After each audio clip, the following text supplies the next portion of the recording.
خدمتتون هستیم با ارائه آخرین آمار و اطلاعات مربوط به بیماری کووید 19.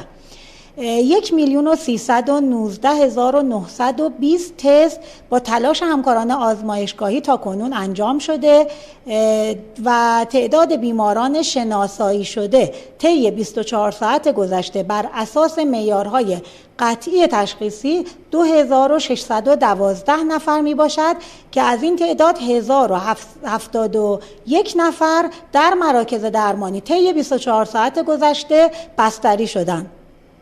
در حال حاضر تعداد موارد بستری در بخش مراقبت‌های ویژه 2789 نفر هست.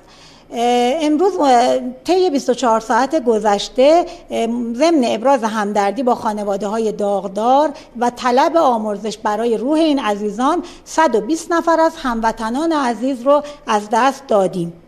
مجموع جانباختگان تا به امروز 9185 نفر می باشد. مجموع موارد شناسایی شده تا امروز 195,051 نفر و 154,812 نفر از هموطنانمون بهبود یافته از بیماری کووید 19 می باشند. استانهای قرمز خوزستان، آذربایجان شرقی، خراسان رضوی، هرمزگان، کردستان و کرمانشاه می باشد.